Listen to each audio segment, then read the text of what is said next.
Oi, galerinha, tudo bem com vocês? Conforme a gente conversou então na live, eu vou estar passando para vocês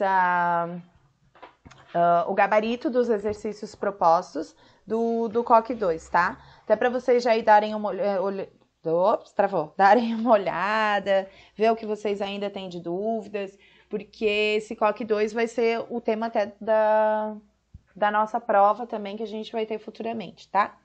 Então, primeiro lá na página 43, 44, do módulo 23, 22, 23 e 24, vocês tinham um texto, né, que é sobre as narrativas não expressam a realidade brasileira. E a primeira questão é: o tema de desigualdade é abrangente e apresenta múltiplos recortes. Quais são os tipos de desigualdades tratados na reportagem? E explicar a sua resposta, né? Ali dentro, então, a gente está falando da desigualdade da raça e do gênero, porque eles mostram a representatividade das mulheres e dos negros dentro da literatura brasileira, tá? A gente sabe, ou melhor, né? A literatura africana, a literatura negra, vamos dizer assim, durante muito tempo, eram pessoas de cor branca que se imaginavam negras e que escreviam. Então, a realidade da literatura negra, ela é muito difícil e muito distante. Então, e das mulheres também. As mulheres começou num período do romantismo que a gente fala, tá? Então, o Brasil vem desde 1500 com uma história da literatura e só em 1800, 1900 é que ele foi ter mulheres escritoras. Resposta da 11, então, seria D. Quando ele fala a afirmação feita por ela contribui para o texto, porque humaniza a temática apresentada na reportagem. A 12. O título da reportagem Narrativas não expressam diversidade brasileira, dizem escritoras, apresenta uma informação objetiva ou subjetiva, né? Ela traz uma informação subjetiva. Por quê? Porque ela menciona a opinião de alguém, que são as escritoras. Só que ela não diz exatamente quem são as escritoras e ela não diz qual seria essa opinião sobre elas. O exercício 13. A reportagem apresenta dados objetivos obtidos por meio de pesquisa. Transcreva uma passagem que eles aparecem. Então, vocês têm que escrever aonde eles tragam algum dado. Mais 70% dos livros publicados no Brasil entre 2005 e 2014 são homens, com uma predominância de 97,5% de autores brancos. Vai até o NB. O que é importante aqui, pessoal? Além de vocês botarem os dados, os anos, vocês botarem a fonte da onde ela foi retirada. Lembrem-se que o texto argumentativo, ele sempre tem que trazer a fonte para poder dar credibilidade ao que vocês estão falando, tá? E a 14, de que modo os dados objetivos localizados por você no exercício anterior são importantes para a ideia apresentada na reportagem, né? Elas estão expressando uma diversidade brasileira, uma ideia oposta de que não existe uma diversidade, né? E a narrativa, dentro do Brasil, a gente tem uma mistura, a gente tem uma grande diversidade em relação aos tipos de narrativa. Se alguém tiver dúvida sobre o exercício de aplicação, eu vou pedir para que entre em contato comigo pelo WhatsApp, que daí eu respondo vocês, tá? Que a ideia aqui é a gente corrigir os exercícios propostos. Então, agora lá para a página 46. Página 46 era sobre o módulo 25, 26 e 27. Então, imagine que você resolva escrever uma reportagem que trate do assunto saúde pública, com base em uma notícia que denuncie mortes por condições precárias em um hospital. As informações que contextualizam o acontecimento, o que se passou, quando foi, onde ocorreu, que é aquilo que são sempre apresentados na slide, deve ocupar que parte da estrutura de sua reportagem. Eu já dei a resposta quando eu falei antes, então elas são apresentadas na slide e depois no slide, né? E depois são desenvolvidas no corpo da reportagem. Resposta da 9, então, o que é o corpo? O corpo é o desenvolvimento, então é a letra D. Qual é a importância das legendas das imagens nas reportagens? É que elas vão auxiliar o leitor a compreender a relação que a imagem está fazendo com o corpo do texto. Por isso que a gente não pode escolher uma imagem aleatória, né, gente? E a 11, suponha que a imagem a seguir pertencesse a uma reportagem que tratasse da melhora nos índices de educação de algum município brasileiro. Que legenda você escreveria para ela? Aqui ficaria a resposta pessoal, mais um exemplo, né? Escolas de período integral melhora os índices de educação no município de Torrinha. Então, aqui use a criatividade de vocês, tá? Depois, vamos lá para a página 49.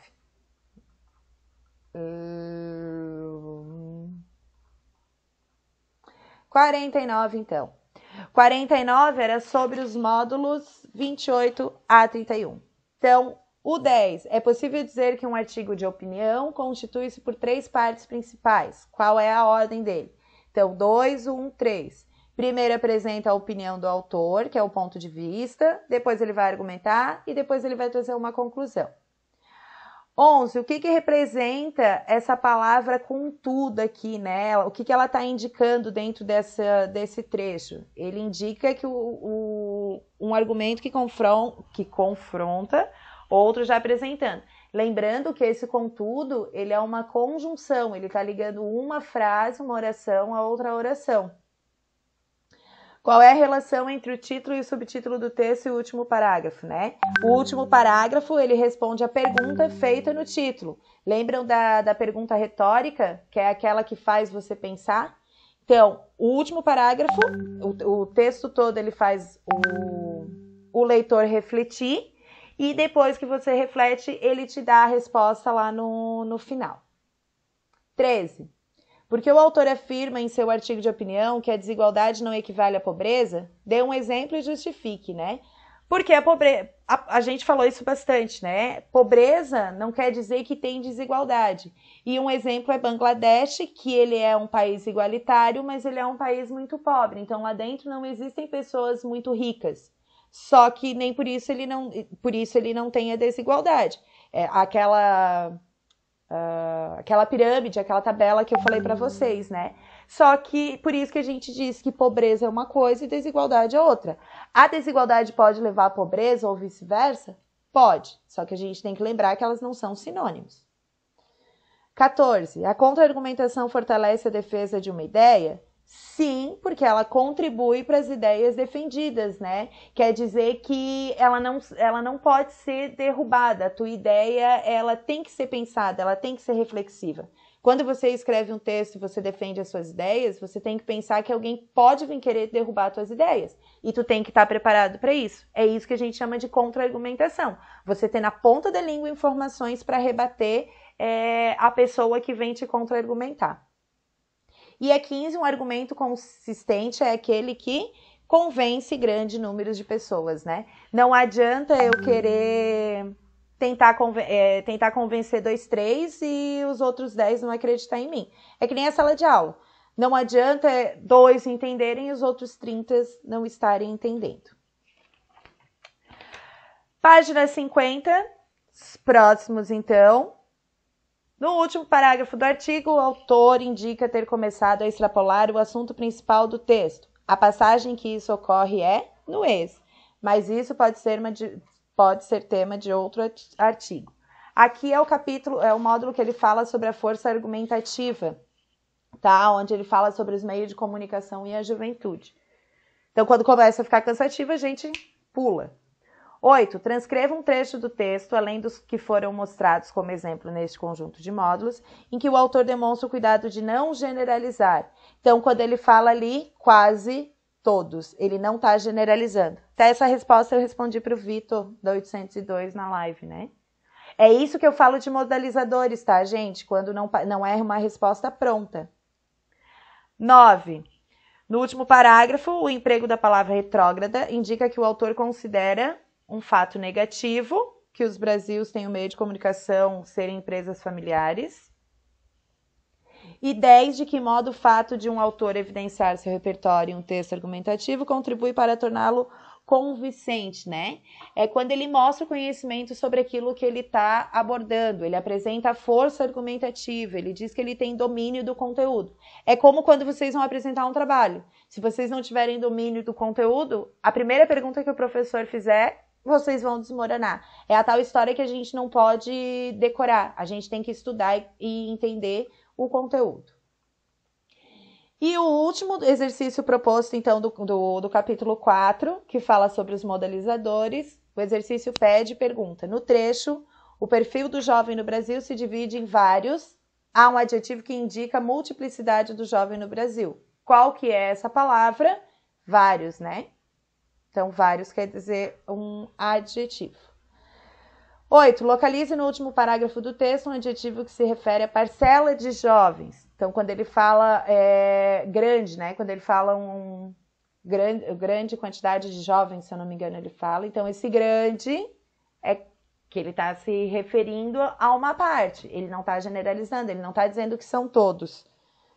9. Você viu que tanto a classe dos adjetivos como a dos advérbios servem para expressar um posicionamento. Cite um adjetivo e um advérbio que, em grande parte dos contextos, indicam uma opinião desfavorável. Então, ruim, lamentavelmente, inevitavelmente, muito menos. Então, são palavrinhas que a gente pode estar olhando. E a 10, considere este trecho do texto. O jovem de hoje é tecnológico. O celular passa a ser um item vital para ele que está sempre conectado com tudo e todos. Considerando sua própria experiência, você concorda com essa afirmação feita pelas autoras? Apresente um argumento que defenda a sua resposta, usando um adjetivo de valor, ou seja, que ele vai expressar um julgamento. Então, aqui também seria uma resposta pessoal. Cada um vai pensar. A minha opinião, né? Se eu tivesse que responder, o celular, ele é fundamental, sim. Ele é praticamente vital, principalmente no momento que a gente está vivendo. E qual seria o meu argumento, o valor? A valorização dele seria justamente porque nesse período de isolamento social, a forma que a gente está tendo de se conectar é através do celular. Só que os jovens têm que saber bem como ser utilizado esse celular, para ela não se tornar um instrumento banal ou até perigoso na mão do indivíduo. Beleza, galera? Encerramos então o COC 2. Lembrando que vocês têm o para conferir. Já mostrei a primeira resposta.